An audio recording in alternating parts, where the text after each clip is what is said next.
আল্লাহর রাসূল বলছেন বুনিয়াল ইসলামু আলা খামসিন শাহাদাতু আল্লা ইলাহা ইল্লাল্লাহু ওয়া আন্না মুহাম্মাদান আবদুহু ওয়া রাসূলুহু। বলছেন ইকামিস সালাতি ওয়া ইতাই যাকাতি ওয়াল হজ্জি ওয়া সাওমি রমজান।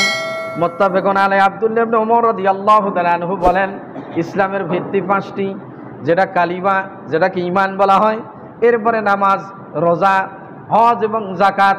এই হজ এবং যাকাত যদি ধনীদের ভর, তারপরে দেখা যাচ্ছে অনেকে গুরুত্ব দেয় না, এরকম অবহেলা করে।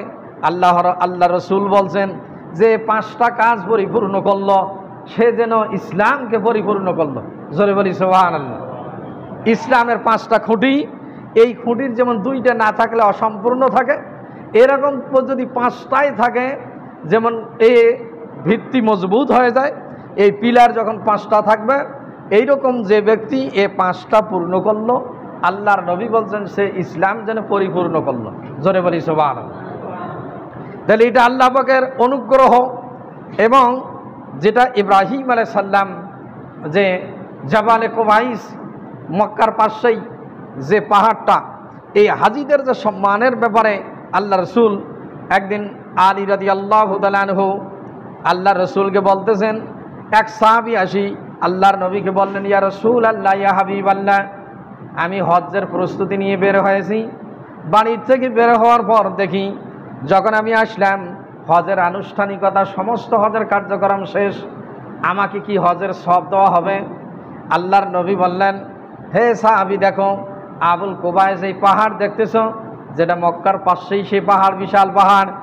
এই পাহাড়টা যদি স্বর্ণে পরিণত হয়, তারপরে যিনি হজ সম্পাদন করেছেন, আর এই স্বর্ণের পাহাড়টা যদি গোটা তুমি দান করে দাও, তার সমতুল্য তুমি কখনো হবে না। জোরে বলি সুবহানাল্লাহ।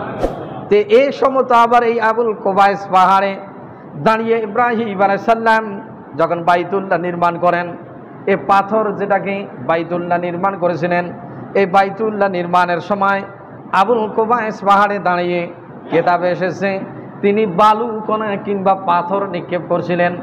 এই পাথর নিক্ষেপ করার কারণে কিংবা বালুকণা নিক্ষেপ করার কারণে যে জায়গায় পৃথিবীতে এই পাথরের অংশ, বালুকণার অংশ নিপতিত হয়েছে, আল্লাহর নবী বলছেন কিয়ামত পর্যন্ত সেই জায়গায় মসজিদ নির্মাণ হবে।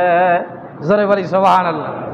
এবং ওই কুবাইস পাহাড়ে আল্লাহ রাব্বুল আলামিন বলছিলেন, ইব্রাহিম মুআজ্জিন ফিন্নাস, তুমি মানুষদেরকে এই ঘর যে তুমি নির্মাণ করলে, তুমি আজান দাও, আহ্বান করো, এই ঘরে যেন তারা আসি আমার তাওয়াফ করে, তারা যেন হজ করে। যখন ইব্রাহিম আলাইহিস সালাম এই বাইতুল্লাহ নির্মাণ করলেন, যেটা কোরআনুল কারীম আল্লাহ রাব্বুল আলামিন বলছেন, ইন্না আউওয়ালা বাইতিন উদিয়া লিন-নাসি লাল্লাযী বিবাক্কাতা মুবারাকান ওয়া হুদাল লিল আলামিন। আল্লাহ রাব্বুল আলামিন বলছেন, আমি পৃথিবীতে সর্বপ্রথম যে ঘরখানা নির্মাণ করেছি সেটা মানুষের জন্য বরকতময়, কল্যাণময়, সেটা হচ্ছে বাক্কা। অন্য জায়গায় উম্মুল কোরা বলা হয়েছে কাবা ঘরকে, এবং মক্কা নগরীকে বাক্কা বলা হয়েছে। এটা হেদায়েতের জন্য এবং বরকত হিসাবে আমি আল্লাহ রাব্বুল আলামিন দান করেছি। জোরে বলি সুবহানাল্লাহ। আর বলছেন ওয়া হুদাল লিল আলামিন, সারা দুনিয়ার মানুষের জন্য এটা আমি হেদায়েতের একটা নিদর্শন বানায় দিয়েছি। ফিহি আয়াতুন বাইয়িনাতুম মাকামু ইব্রাহিম।